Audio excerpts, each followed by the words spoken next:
Hi guys and welcome back to the channel. Today I've got two replays in the American Tier 9 Premium Heavy Tank, the Double Tap TS54. Now if you do enjoy the video, please don't forget to leave a like and subscribe down below. It does help the channel out. And without further ado, the Double Tap TS54. It's not a very good tank.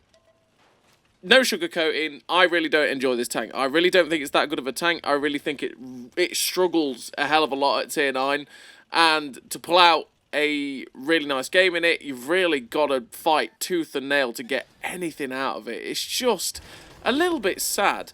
I mean, I've got two very good games for you in this tank, and this is like almost the follow-up to the tank review, where in the tank review I said, I don't like this tank, I don't think it's very good, and you should never pick it up for the full price that it is, because it's expensive as well. And yeah, it's not very good. It really isn't that enjoyable. There are far more enjoyable double tap guns out there. I mean, you know, puns aside. The Object 7032, the Soviet Tier 8 double barrel premium tank, which is obviously a black tank, but if you were to wait for it, you never know, they might release the unskinned version. That tank, I would rather be in a Tier 10 game than this tank. I feel like I'm better in a Tier 9 game than this tank, in that Tier 8 premium tank. And that makes credits. This doesn't. You know? Like, I just don't enjoy this tank. The gun handling was annoying because it missed a fair few shells when you were firing the standard round. The premium round, by the way, makes the gun feel so much better. The Alpha is just a little bit disappointing at 280 for a Tier 9 heavy tank. The mobility is a little bit sluggish.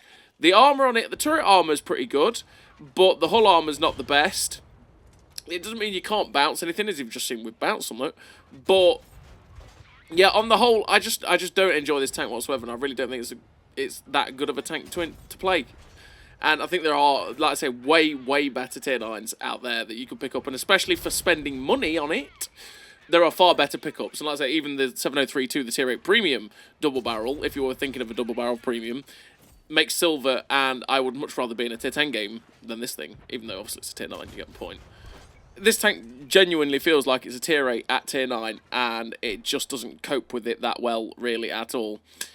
But without further ado, what do I run in terms of a crew? Well, I run Born Leader, Rapid Reload, Sixth Sense, Situational Awareness, Trap Mechanic, Steady Aim, Snapshot, Run and Gun, Off-Road Driving. Off-Road Driving to help the ground resistances of this tank to try and help me get up to that top speed that I have at 40 kilometers an hour. I just want to be able to hit it because I want to feel that little bit more mobile.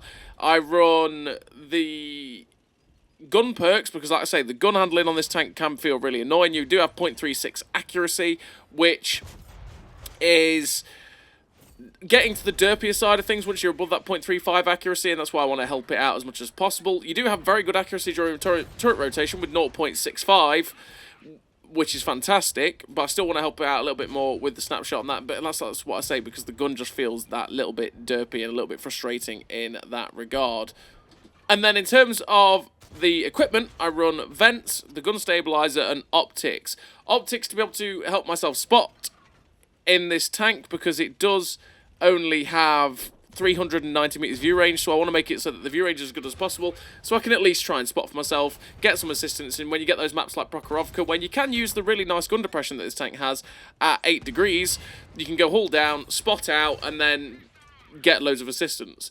The gun stabilizer, because like I say, the gun can be really annoying. I thought I could go without the gun stabilizer because it has such good turret accuracy during turret rotation.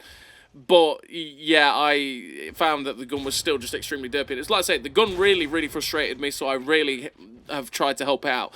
The gun might not frustrate you, so you could definitely change out the equipment loadout very easily. It's in the commander setup and stuff. It's just down to how you feel comfortable with playing the tank. And then the vents, because the DPM isn't that good, and to be honest, I wanted to make everything about the tank as good as I could get. So in terms of the accuracy, aim time, and the DPM, pretty much, and that's why I run vents. But like I say, you could run the traction system to get 44 kilometers an hour, but even then, like the tank doesn't, even on flat on this, you've watched it in this game, it doesn't really hit its top speed at 40 that often either. So traction system can be a bit like, yeah, so you might want to run the powertrain. So we finished that first game with the epic victory, 4 kills, 4.8k damage, 2,039 base XP, 2.3k assistance as well, because we did a lot of tracking. The ace tanker with the 2039 base XP, we did lose a lot of silver as well because, naturally, I'm firing full gold. Why am I firing full gold? Because I hate this tank. I think you might have got the point that I don't like this tank. Because I hate this tank, I hated how the gun felt. I felt inadequate in so many situations in this tank that I was like, you know what, screw it. I'm just going full gold. Because you have 950 meters a second shell velocity on the standard AP, but you've got 1160 on the APCR, which is a massive step up. It's still not that great, if we're honest, but it's a massive step up from the 950. And again, it makes a world of difference in how the gun feels. And really, realistically, the perception of how the gun feels, just because it feels like the shells fly a little bit straighter, if I'm honest, than the standard AP. And it alleviates some of the pain in that, in the fact that I don't like anything else really about this tank. Like, it's just, that's what I feel like with this tank. It's like, ugh, you know? And with standard 240 penetration, standard 240 pen, you can make 240 pen work at tier 9 very easily. But 284, again, makes another world of difference in that you can pen so many more things with that 284. And really, you don't really struggle with most things you face with 284. Even some of the super heavies you won't struggle too much with, which is quite nice. And, again, it alleviates some of the pain of just playing this tank in general. It is what it is. So we're in the second game, and the second game we're on Vineyards.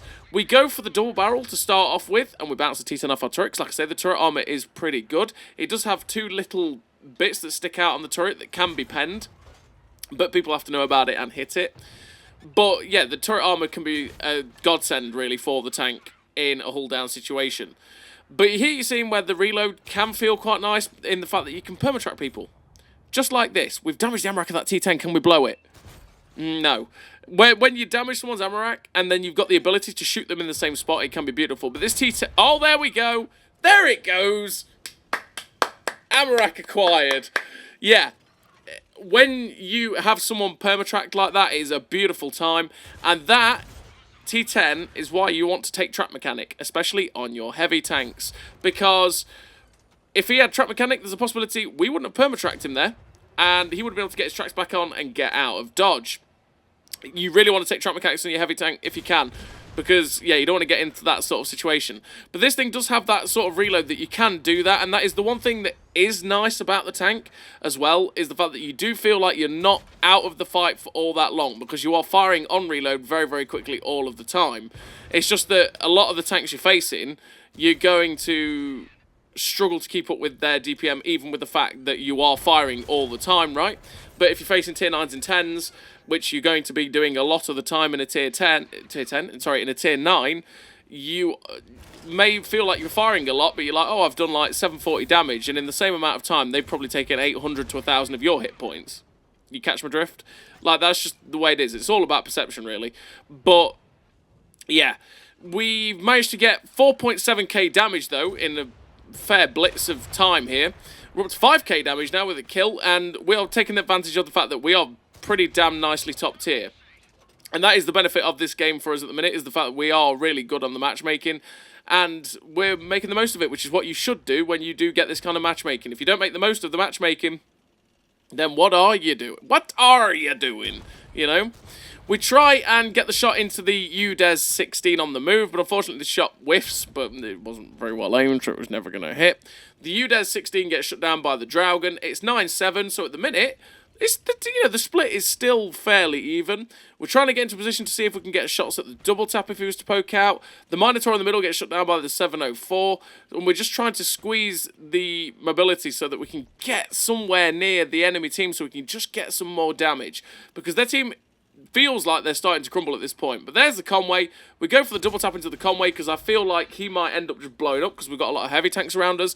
But he's just not losing any hit points. I also felt like that if I didn't do the double tap into that Conway, he was just... If I fired one and then wait for the second one, I might not get the opportunity to fire both shells. So that's why we went for the double tap. It's always the way with these double barrel tanks that if you feel like you could get the double tap off and hit them with both shells, it's the best thing to do. Because you've got to assess where and when. Because of that lockout, you've got to assess where and when. Oh, sadly, one of those shells hit, but the other one didn't. You've got to assess where and when you do it. Because like Conway, I thought, okay, he's going to get back behind cover before I get the chance to fire 2 shells at him. I may as well do the double tap and have the wait time, right? And that's, well, it didn't happen, but that's why we did it. We're up to 6.1k damage with 2.2k blocked as well, which is not too bad because we blocked a fair amount off of our turret.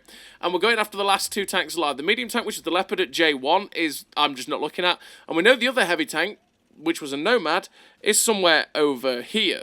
So we're just going to try and close the distance, and there he is. He gets spotted up.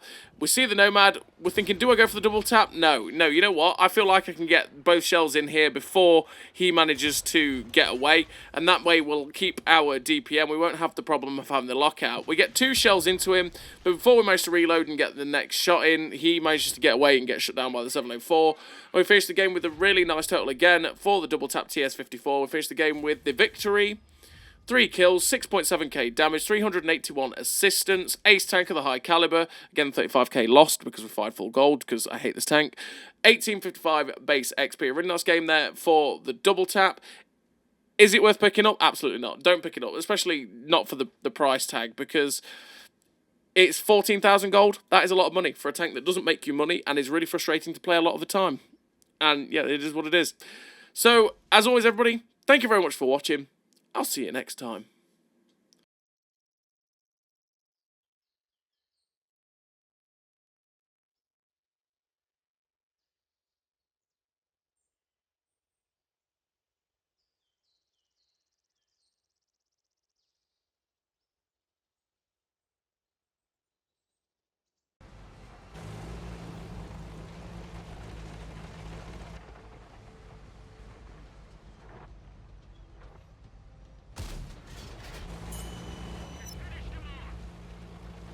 A great success!